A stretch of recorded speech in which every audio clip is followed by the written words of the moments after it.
Hello and welcome back to Zero Trust World 2025. CyberRisk TV is here, recording live from the Caribe Royale in Orlando, Florida. I'm your host, Adrian Sanabria, and joining me for this interview is Adam Fuller, Special Projects Engineer at ThreatLocker. Welcome, Adam. How are you doing? Not too bad, sir. I'm a little bit tired from the last night's party, but we're here same. and we're present. So It was a good party. it a lot of fun. was. It was kind of crazy. So never experienced something like that before, but it was good to be there. So yeah, it was well planned. I was impressed. I would agree. Yeah. So the steak was great, food was great. Yeah. I didn't get a chance to check out. They had like an Asian noodle station or something. I like that. I it was missed like that. stir fry. I missed that also. There's a lot going on. Yeah, there was. There really was. So yeah, I understand your focus is on Microsoft 365 security. Yes, sir. Yes, sir. You know, so I'm familiar with the core ThreatLocker product, but where does ThreatLocker hit Microsoft 365? Where's the connection there? We have an alerting system called Cloud Detect, and what this does is really just build an integration into Microsoft 365. And then it'll alert on specific events. You can also create custom events, but all it's really doing is ingesting a bunch of log data from your 365 tenant, and then you can alert on things like premium risk detections, whether or not a user's email was set to forwarding rules or anything in that regard. So it kind of gives you the visibility of what you need to know in your tenant, and you can customize those policies as you see fit. Very cool. Yeah, I've worked some investigations where, unfortunately, found out mid-investigation some key Microsoft 365 logs were not turned on, including email. Yeah, most definitely. By default. I was kind of shocked. Yeah, there is a basic level of logging, but you have to kind of navigate over to the Purview portal, enable enhanced logging, and that kind of pulls everything together as a result. Microsoft, come on, guys. Yeah, it would be better if they kind of laid out a list of what you need to do to kind of get some of these features, but there's so much documentation out there, it's hard to wrap your head around. It was a BEC campaign that I was working. Really? And they were actively in their email systems. So because those logs were never enabled, there was no email logs. We had no idea how they got in, when they got in, how long they've been in there. Yeah. So, yeah, it was crazy. And we enabled logs during the investigation. Oh, and stopped them right before they grabbed a 7-digit transaction. This was like a commercial real estate company. Man. Yeah. Yeah, it's good to know kind of everything you need to configure within it, so you kind of get the full slew of without paying extra money too. So, but it's all changing. It's a little difficult to keep up with sometimes, but as long as you keep your head in, you should be able to stay in the game. Yeah, so very important, making sure you get the logs you need before that moment. Exactly. You're working an incident and, oh no, there's nothing. Yeah, the audit trail is super important. Yeah. And I think, as SOC engineers, that's kind of their bread and butter, right? Seeing the visibility of everything that's happening. So. Yeah. So I understand you were involved with the Windows Security Review Lab. Yes, sir. And you also had a talk in the main stage. So tell me about the talk you gave on the main stage first, and then we'll talk about the lab. Sounds good. Yeah. On the main stage, really we just kind of took a general approach of, hey, here are some things that you can configure inside your 365 tenant for various productivity apps. So SharePoint, OneDrive, Teams, Word, Excel, and PowerPoint. They all have kind of their own administrative centers where you can apply these configurations. So that's one approach we took, but I really tried to hammer down on the policies you need to implement that kind of restrict access or grant access into the tenant in the first place. So that goes for security defaults, conditional access, kind of so on in that regard. But a lot of it is really just focusing on these policies that allow access into the tenant in the first place. And then you're kind of putting restrictions on, okay, are they meeting device compliance criteria? Are they logging in from an IP that is the only approved IP? There's things like token protection policies, which is currently in preview, but most people are Windows shops, in my opinion. There's some Macs floating around. But So token protection, is that like to protect from info stealers where somebody grabs your token, all of a sudden they're logged in? That's much needed. Yeah, so we've seen so many breaches occur because somebody can just take your Slack token and now, MFA, who cares? I'm already logged in. I don't have to go through authentication. And that even goes for phishing-resistant MFA, so it's something you want to implement anyway to kind of cover the full slew of your security stack. But I mean, even if you get phishing-resistant MFA and they manage to steal your token, now that's all that matters. So Yeah. those token protection policies are really guarding those primary refresh tokens. So Do you know how that works? I'm just curious. Like it basically binds the token to the device that you authenticated on. So Yeah. a lot of these are like device-specific controls, especially with phishing-resistant MFA. Right. It's binding a proximity element, in some cases device element, Yeah. to the login and the access. So Okay, very cool. Yeah, so now let's talk about the lab. You know, Okay. what are you doing in the or what have you been doing? yeah, so with the lab, I tried to make it as hands-on as I could, but really it was more of a lecture format. So we kind of just went over some best practices for workstation, Windows Server. A lot of it was surrounding conceptual knowledge. Here and there, it was kind of like, hey, here's some basic configuration you can toggle. Stuff you need to know. Yeah, just toggle this on. It adds enhanced security. That was more so for Windows workstations. Servers, it was really more conceptual knowledge about, hey, make sure things aren't over permissioned. Make sure your server roles are kind of sticking to one role, and that's all it does. And that kind of bleeds into principle of least privilege. We talked a little bit about limiting network ports and stuff as well. So it kind of it's a little bit of here are the roles we want to configure. It only does that, and here's the network traffic that it should only be communicating with. So Okay, so not just 365 stuff, but no, this was more kind of hardware, so to speak. So, or I guess in some cases virtual machines. yeah, but- host level stuff. yeah, yeah. Very cool. And yeah. So there's lots of configuration stuff everywhere. Yeah. They're constantly adding and changing features Most and definitely. renaming things. Yes. Yeah, as we already spoke about, the Microsoft 365 with Copilot productivity. Those are the name of the productivity apps now. It started as Office 365 and kind of evolved from there. So I'm sure we'll see something new in 3 years. Yeah, So. they made the that quantum announcement, and the joke was, or one of the many jokes was that they needed this quantum computing so that they can rebrand more efficiently. They Really? Yeah. change the names of things. I'm sure they'll do it again. So, yeah.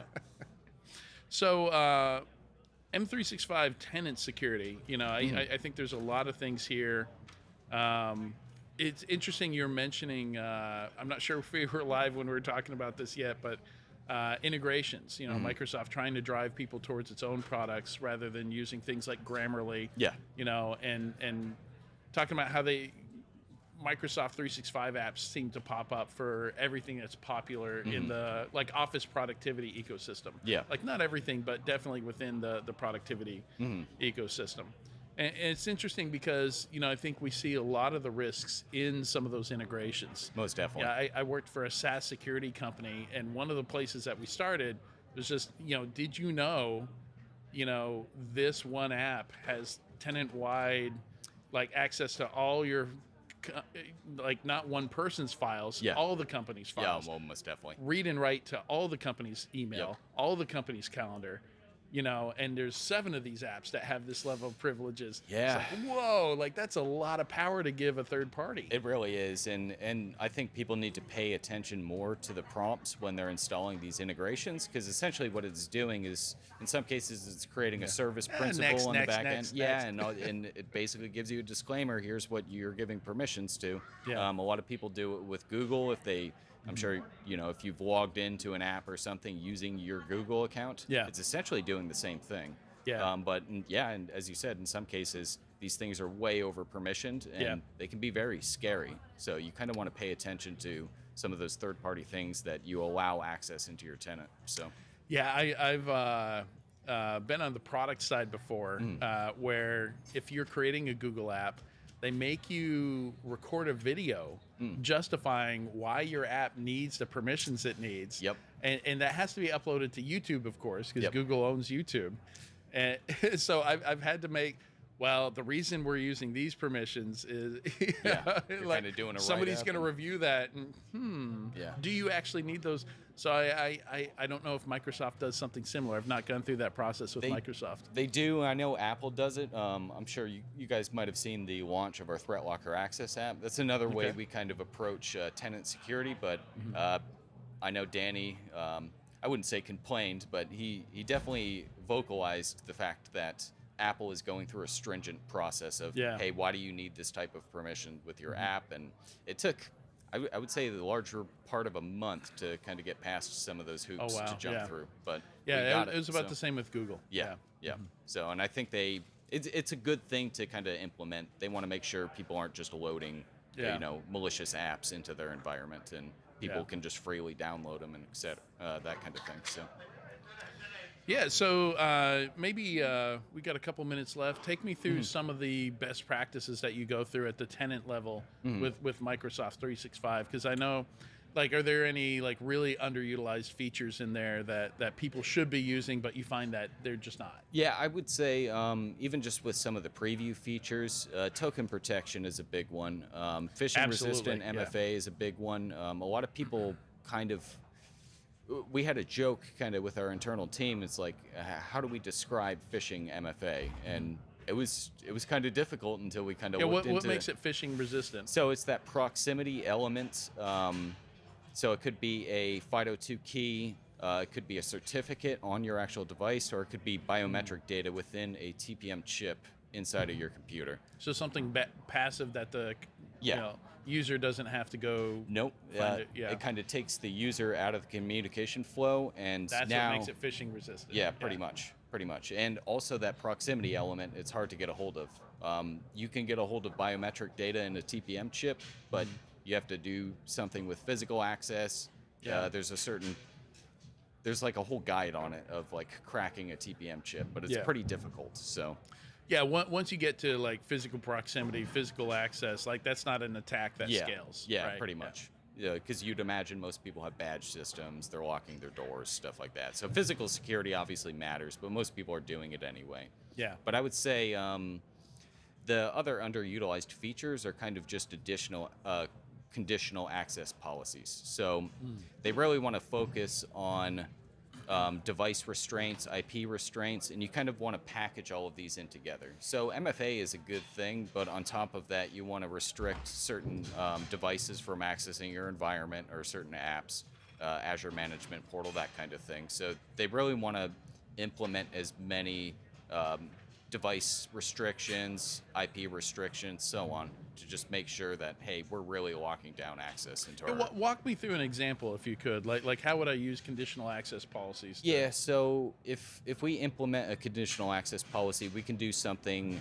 along the lines of, and we can package multiple conditions into one conditional access policy. They also have templates that make it easier to implement, but ultimately, you can just package all of these templates into a single one, and it could simply be, okay, I will only allow Windows and iOS devices access to my productivity apps or Azure Management Portal.